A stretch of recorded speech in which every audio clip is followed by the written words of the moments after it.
Hello students, बेटा आज हम डिस्कस करेंगे फैराडेज एक्सपेरिमेंट्स के बारे में।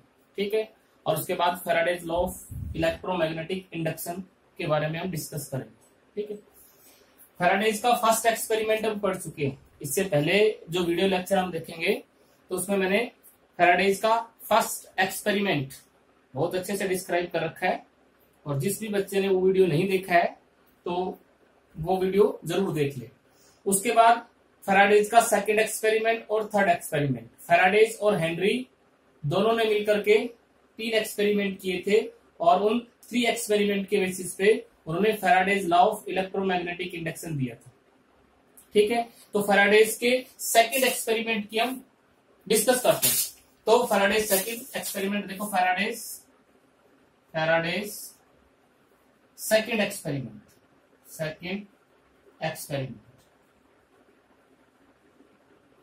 तो फैराडेज ने सेकंड एक्सपेरिमेंट में क्या किया कि 2 कॉइल ली। फैराडेज ने 2 कॉइल ली, इस तरह से एक कॉइल ये कॉइल, और इस कॉइल के साथ इसने बैटरी कनेक्ट कर दी, और ये सेकंड कॉइल,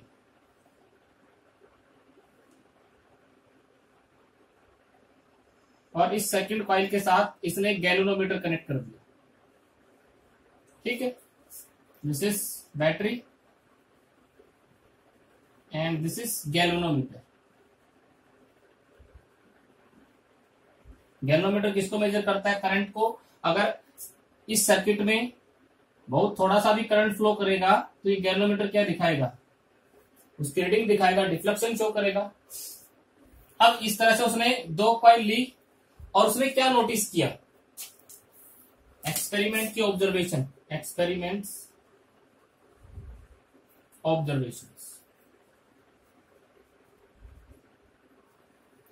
ये कॉइल,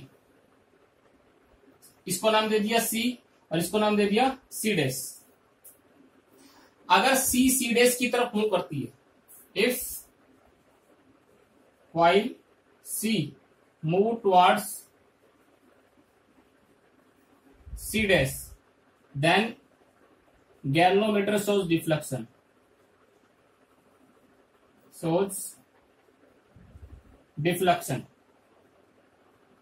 पहला ऑब्जर्वेशन क्या था? अगर ये C कॉइल C डैश की तरफ मूव करती है इस तरह से, ठीक है, तो ये यहां पे गैल्वेनोमीटर डिफ्लेक्शन शो करता है, मतलब एक करंट शो करता है।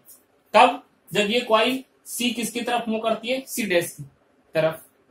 ठीक है, if C dash move toward C, अगर इसको हम रेस्ट पे रखें, C को किस पे रख दें? रेस्ट पे, और C डैश को इसकी तरफ मूव करवाएं, तो भी गैल्वेनोमीटर क्या दिखाता है? डिफ्लेक्शन। सेकंड क्या था? When coil C at rest and C dash moves towards किसकी तरफ? C, then galvanometer shows deflection. Then galvanometer shows deflection. तो भी गैल्वेनोमीटर क्या दिखाता है? डिफ्लेक्शन शो करता है। ठीक है, इफ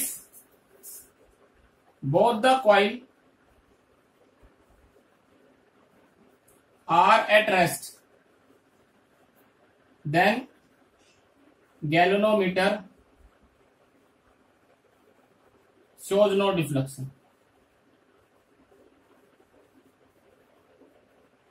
अगर दोनों कॉइल, ये भी रेस्ट पे है और ये भी क्या है? रेस्ट पे है, तो ये गैल्वेनोमीटर डिफ्लेक्शन शो नहीं करता। गैल्वेनोमीटर तभी डिफ्लेक्शन शो करता है जब या तो C डैश या C दोनों में से एक कॉइल मूव करती है।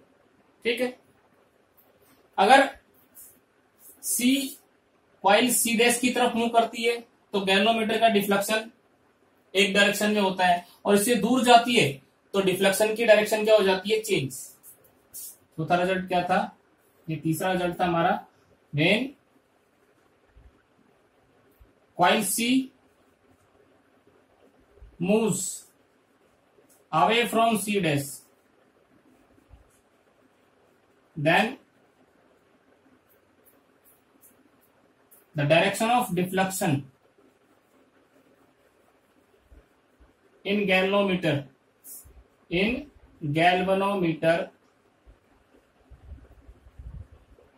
is reversed. यानी कि अगर ये सी इधर मूव करता है तो डिफ्लेक्शन जो है वो इस डायरेक्शन में दिखाता है, अगर सी इस डायरेक्शन में मूव करता है, इससे दूर जाता है तो डिफ्लेक्शन इधर हो जाता है। इस कंडीशन में एक तरफ डिफ्लेक्शन इस डिफ्लेक्शन और इधर जब मूव करेगा तो ये डिफ्लेक्शन, यानी कि एक बार करंट इस तरह से फ्लो करता है तो जब ये दूर जाती है तो करंट की डायरेक्शन भी क्या हो जाती है, चेंज। अगर सी डैश की तरफ मूव करता है तो करंट इस तरह से फ्लो कर रहा है, इस तरह से सर्किट में इस तरह से फ्लो कर रहा है, इस तरह से, ठीक है। अगर ये इससे दूर जाएगी, सी जो है सी डैश से दूर जाएगी, तब ये करंट की डायरेक्शन भी रिवर्स हो जाएगी, करंट भी कैसे फ्लो करेगा, उल्टी डायरेक्शन में, इस तरह से, ठीक है। तो सेकंड एक्सपेरिमेंट का क्या कंक्लूजन था, अगर दो कॉइल्स रखी हैं, एक के साथ गैल्वेनोमीटर कनेक्टेड है, एक के साथ बैटरी कनेक्टेड है, और दोनों कॉइल में से एक भी कॉइल मूव करती है, तो उस केस में हमारा गैल्वेनोमीटर डिफ्लेक्शन शो करता है, यानी कि कॉइल के अंदर क्या प्रोड्यूस हो रहा है, ईएमएफ प्रोड्यूस हो रही है, करंट प्रोड्यूस, ठीक है। ये सेकंड एक्सपेरिमेंट था। और इसका एक्सप्लेनेशन क्या है, वाई एक्सप्लेनेशन, भाई क्यों करंट डेवलप होता है। यहां पे देखो, ये हमारे पास एक बैटरी है, तो यहां से जब इसमें करंट ऐसे फ्लो करेगा तो यहां इसके अंदर से क्या, एक मैग्नेटिक फील्ड प्रोड्यूस हो जाएगा इस कॉइल के चारों ओर, इस तरह से, ये इस तरह से, इस कॉइल के अंदर से ये इस तरह से, ठीक है। अब ये देखो, जब ये कॉइल इसकी तरफ मूव करेगी, तो ये इसके अंदर से मैग्नेटिक फ्लक्स क्या होगा, चेंज। इस कॉइल के अंदर से क्या होगा, मैग्नेटिक फ्लक्स चेंज। जब ये दूर जाएगी तो मैग्नेटिक फ्लक्स फिर दोबारा से चेंज। जब सी डैश की तरफ मूव करेगी तो मैग्नेटिक फ्लक्स क्या होगा, मैग्नेटिक फ्लक्स इंक्रीज। और जब इसे दूर जाएगी तो मैग्नेटिक फ्लक्स क्या होगा, डिक्रीज। मैग्नेटिक फ्लक्स क्या होगा, डिक्रीज। तो दोनों केसेस में मैग्नेटिक फ्लक्स क्या हो रहा है, चेंज। लेकिन दोनों अगर रेस्ट में तो मैग्नेटिक फ्लक्स चेंज नहीं हो रहा। मैग्नेटिक फ्लक्स क्या होता है कि किसी गिवन एरिया के अंदर से कितनी मैग्नेटिक फील्ड लाइन पास हो रही है। अगर वो लाइन किसी एरिया के अंदर से घट रही है, बढ़ रही है, तो मैग्नेटिक फ्लक्स चेंज होगा, अदरवाइज मैग्नेटिक फ्लक्स चेंज नहीं होगा, ठीक है। तो बेटा यहां पे जब ये कॉइल या ये कॉइल एक दूसरे से अवे या एक दूसरे के टुवार्ड्स मूव करती हैं तो मैग्नेटिक फ्लक्स चेंज होता है और इनके अंदर एक ईएमएफ डेवलप होती है, ठीक है। पहले एक्सपेरिमेंट में फैराडे ने इस कॉइल की जगह क्या ले रखा था, एक मैग्नेट ले रखा था। क्या ले रखा था, एक मैग्नेट ले रखा था, ठीक है। तो उस केस में मैग्नेटिक फ्लक्स चेंज हो रहा था। ये सेकंड एक्सपेरिमेंट था। अब देखो थर्ड एक्सपेरिमेंट क्या था, फैराडेज थर्ड एक्सपेरिमेंट, उसके बारे में डिस्कस करते हैं और फिर Faraday's law of electromagnetic induction को स्टडी करते हैं। क्या देखो, Faraday's second experiment, Faraday's third experiment, Faraday's third experiment.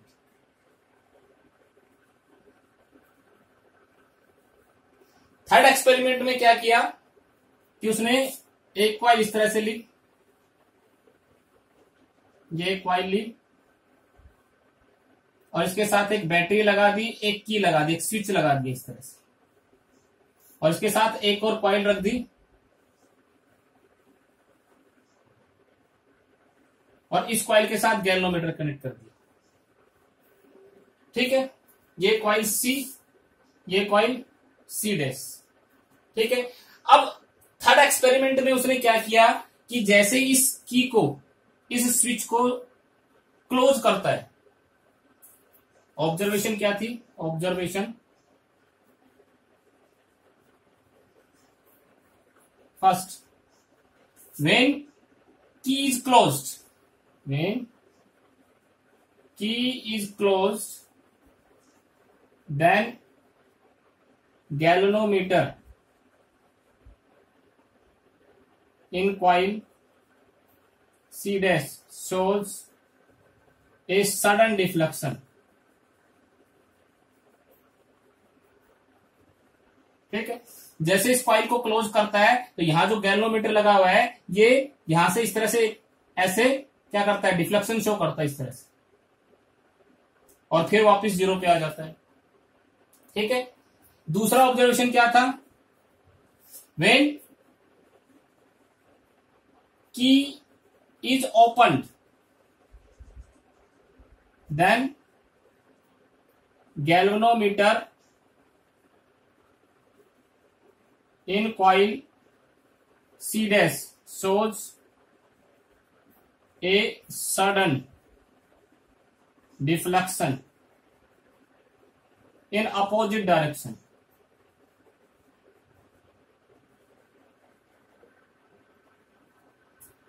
जब की को क्लोज करता है तो ये गैल्वेनोमीटर इस तरह से क्या करता है? इस तरह से ये एक बार डिफ्लेक्ट होके वापस यहां आ जाता है।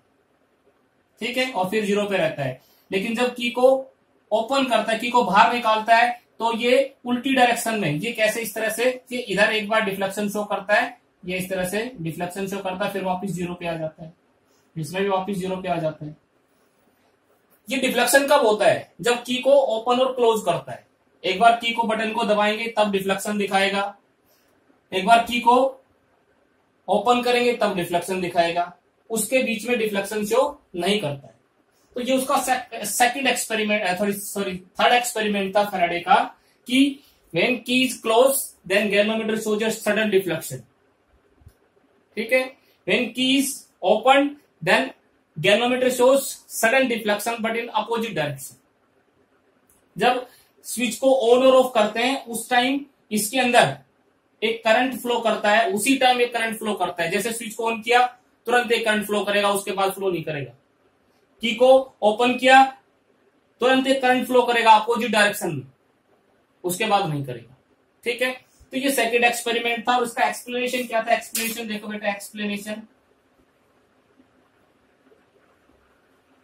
अब देखो, जैसे ही की को ऑन करेंगे तो यहां क्या होगा? इसके अंदर से मैग्नेटिक फ्लक्स क्या होगा? बढ़ेगा, क्योंकि करंट जीरो से मैक्सिमम पहुंचेगा। मान लो इसमें 5 एम्पियर करंट फ्लो करना है। कितना करंट फ्लो करना है? Total 5 ampere. तो यहां से जैसे की को ऑन किया तो जीरो से और 5 एम्पियर तक जाने में, जीरो से और कितना 5 एम्पियर तक करंट को जाने में कुछ टाइम लगेगा। तब जीरो से 5 एम्पियर जाएगा तो इसके अंदर से क्या होगा? मैग्नेटिक फ्लक्स क्या होगा? चेंज। इस तरह से, इस तरह से मैग्नेटिक फ्लक्स क्या होगा? चेंज। और मैग्नेटिक फ्लक्स चेंज होगा तो ये क्या दिखाएगा? सडन डिफ्लेक्शन दिखाएगा। अब जब करंट कितना हो जाएगा इसके अंदर से? करंट पूरा 5 एम्पियर सेटअप हो जाएगा तो ये मैग्नेटिक फ्लक्स चेंज नहीं होगा। मैग्नेटिक फ्लक्स कब तक चेंज होगा? जब करंट कहां से? जीरो से 5 एम्पियर तक पहुंचेगा। 0 1 2 3 4 5। तो 0 1 2 3 4 5, तो देखो इसके अंदर से मैग्नेटिक फील्ड बढ़ेगा। मैं इसका मैग्नेटिक फील्ड इंक्रीज होगा तो इसके अंदर से इंक्रीज होगा। इसका मैग्नेटिक फ्लक्स क्या होगा? मैग्नेटिक फ्लक्स चेंजेस, यानी कि इंक्रीज होगा। इंक्रीज होगा तो ये क्या दिखाएगा? डिफ्लेक्शन दिखाएगा। जब करंट टोटल 5 एम्पियर हो गया तो उसके अंदर से मैग्नेटिक फ्लक्स चेंज नहीं हो रहा है, कांस्टेंट हो गया।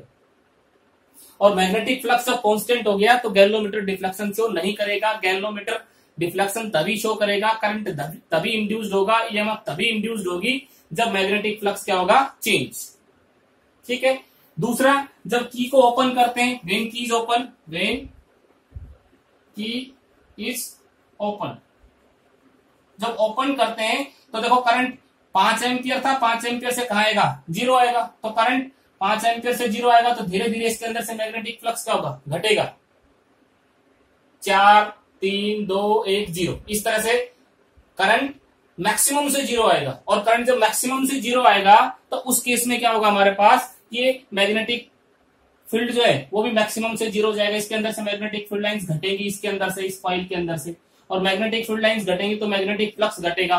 मैग्नेटिक फ्लक्स चेंज होगा, मैग्नेटिक फ्लक्स चेंज होगा तो गैल्वेनोमीटर डिफ्लेक्शन से होगा। ठीक है, तो जब भी हम की को ओपन और क्लोज करते हैं तो magnetic flux linked with coil C dash क्या होता है, changes.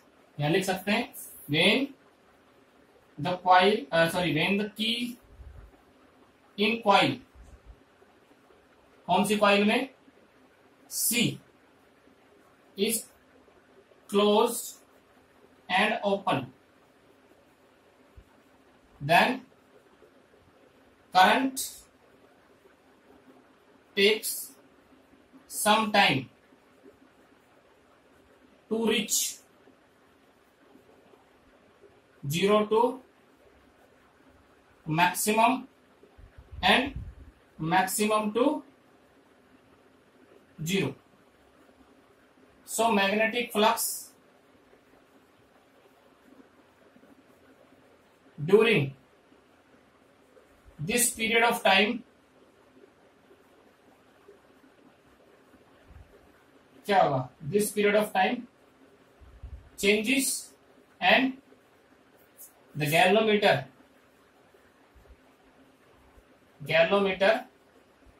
in coil C dash shows difference। ठीक है, जब की को ओपन करते हैं और की को क्लोज करते हैं तो उस टाइम जो मैग्नेटिक फ्लक्स किसके साथ लिंक्ड है, सी डैश के साथ लिंक्ड है, वो इंक्रीज और डिक्रीज होता है। और मैग्नेटिक फ्लक्स इंक्रीज और डिक्रीज का मतलब मैग्नेटिक फ्लक्स चेंज हो रहा है, और मैग्नेटिक फ्लक्स चेंज हो रहा है तो उस केस में गैल्वेनोमीटर डिफ्लेक्शन शो करेगा, करंट डेवलप होगा। अब इन तीनों एक्सपेरिमेंट के बेसिस पे फैराडे ने लॉज दिए, Faraday's law of electromagnetic induction, दो लॉज दिए जिसको हम बोलते हैं Faraday's law of electromagnetic induction. जितने भी एक्सपेरिमेंट किए उनका जो कंक्लूजन था, कंक्लूजन वो उन दो लॉज के अंदर उसने डिस्क्राइब किया। तो देखो Faraday's law of electromagnetic induction बहुत ही इंपॉर्टेंट टॉपिक है बेटा, एग्जाम में, बोर्ड के एग्जाम में बहुत बार पूछा जाता है, तो इसको हम ध्यान से पढ़ेंगे, बहुत ही इजी है दोनों के दोनों। तो देखो थोड़ा सा ध्यान दोगे यहीं पे याद हो जाएगा। तो यहां पे हम पढ़ते हैं Faraday's law of electromagnetic induction, Faraday's law of electromagnetic induction, electromagnetic induction, इसको शॉर्ट में हम EMI लिख देते हैं। ठीक है, Faraday's first law,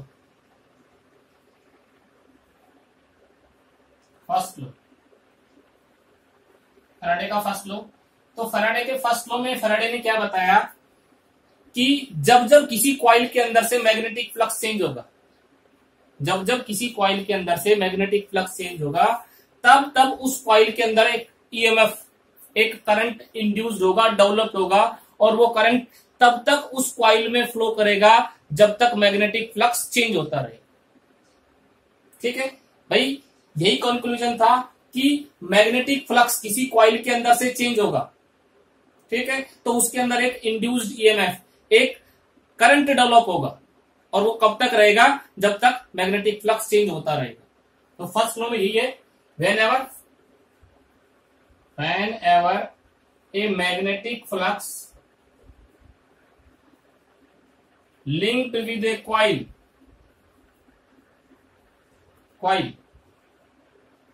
changes, then a EMF or current is developed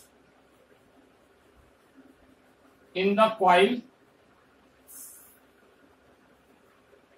and this EMF persists as long as there a change in magnetic flux।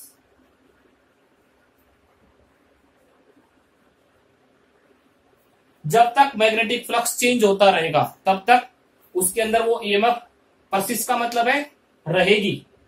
ठीक है, और जैसे ही मैग्नेटिक फ्लक्स चेंज होना बंद हो जाएगा तो इंड्यूस्ड EMF भी उसके अंदर नहीं रहेगी। ठीक है, तो जब किसी कॉइल के अंदर से मैग्नेटिक फ्लक्स चेंज होगा तब तक उस कॉइल में एक ईएमएफ डेवलप होगी और वो ईएमएफ तब तक उस कॉइल के अंदर रहेगी जब तक मैग्नेटिक फ्लक्स क्या होता रहेगा, चेंज होता है। ठीक है, this is first law. First law बहुत ही आसान है। सेकंड लॉ देखो, Faraday's second law, Faraday's second law.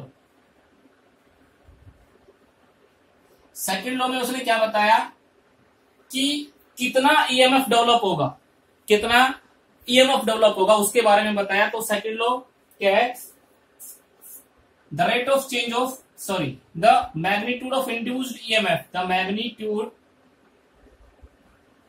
induced EMF in the coil is directly proportional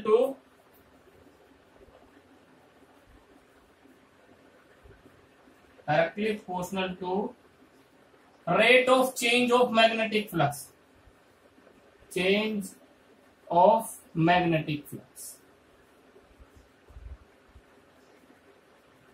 ठीक है, कि जो इंड्यूस्ड ईएमएफ होगी, भाई कॉइल के अंदर जो इंड्यूस्ड ईएमएफ होगी उसका magnitude rate of change of magnetic flux के डायरेक्टली प्रोपोर्शनल होगा। मतलब गिवन टाइम में कितना मैग्नेटिक फ्लक्स चेंज हो रहा है उसके डायरेक्टली प्रोपोर्शनल होगा। देखो, E directly proportional to φ2 minus φ1 divided by del. This is second law. Mathematically हम यहां पे लिख सकते हैं मैथमेटिकली। अब देखो यहां पे ई क्या है, ई इंड्यूस्ड ईएमएफ। ठीक है, let φ1 be the magnetic flux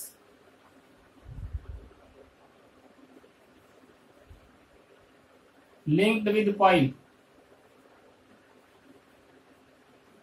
at time t1 and φ2 be the magnetic flux linked with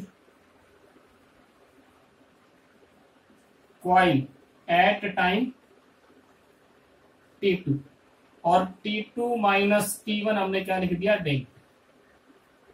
ठीक है, तो ये फैराडेज का सेकंड लॉ था। देखो यहाँ पे थोड़ा सा और इसको एक्सप्लेन करते हैं, थोड़ा सा और अच्छे से इसको समझते हैं। सेकंड लॉ के अंदर कि ये मान लो हमारे पास एक कॉइल है, ठीक है, और ये हमारे पास एक मैग्नेट, ये नॉर्थ पोल, ये साउथ पोल। ठीक है, अब ये मैग्नेटिक फील्ड लाइंस इस तरह से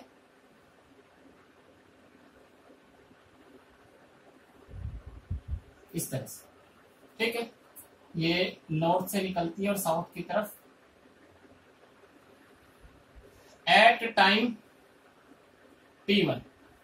ठीक है, अब यहां पे कितना मैग्नेटिक फ्लक्स है, इसको मान लिया φ1। कितना है, φ1। ठीक है, अब मान लो ये नॉर्थ पोल पीछे चला गया। सेकंड कंडीशन देखो, एट टाइम t2 टाइम पे क्या हुआ, ये कॉइल और ये हमारा नॉर्थ पोल यहां चला गया। ठीक है, यहां पे नॉर्थ पोल था एट टाइम t1, अब ये इधर मूव कर गया। सेकंड कंडीशन है, तो ये देखो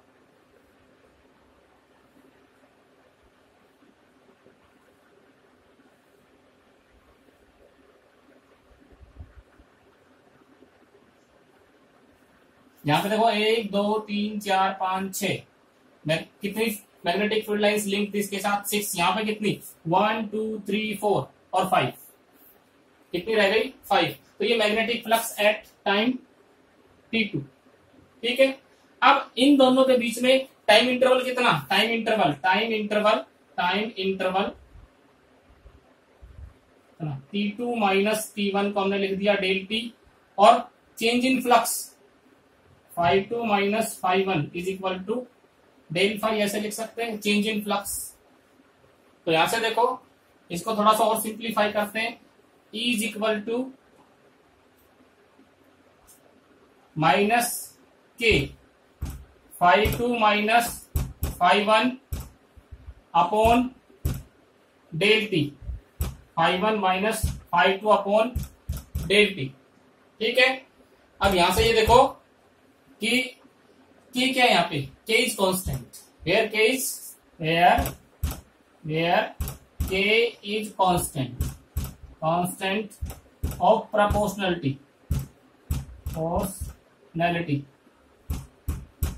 के क्या है, कॉन्स्टेंट ऑफ प्रोपोर्शनलिटी। ठीक है, और नेगेटिव साइन क्या, where negative sign indicates that, यहाँ पे नेगेटिव साइन देखो, नेगेटिव साइन क्या इंडिकेट कर रहा है, where negative sign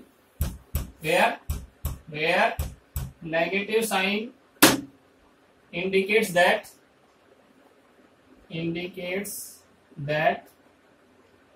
negative sign indicates that the induced EMF oppose the change in magnetic flux. The induced EMF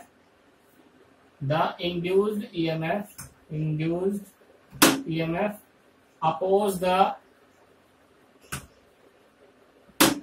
change in magnetic flux.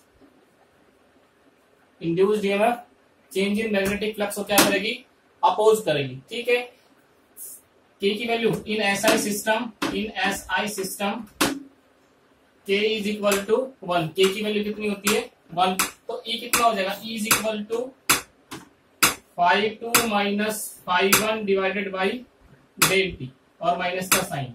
अब इसको हम क्या लिख सकते हैं, E is equal to minus del phi upon del t, change in phi two minus phi one, change in magnetic flux, क्या है हमारे पास, if del t tends to 0 very small, then इसको हम क्या लिख सकते हैं, E is equal to minus d phi by d, इसको लिख सकते हैं E is equal to minus d phi by d t. ठीक है, तो this is Faraday's second law, ये हमारी क्या थी, फैराडेज की सेकंड लॉ। तो बेटा दोनों एग्जाम के प्रोस्पेक्टिव से बहुत ही इंपॉर्टेंट है, और आज के लिए इतना ही, थैंक यू।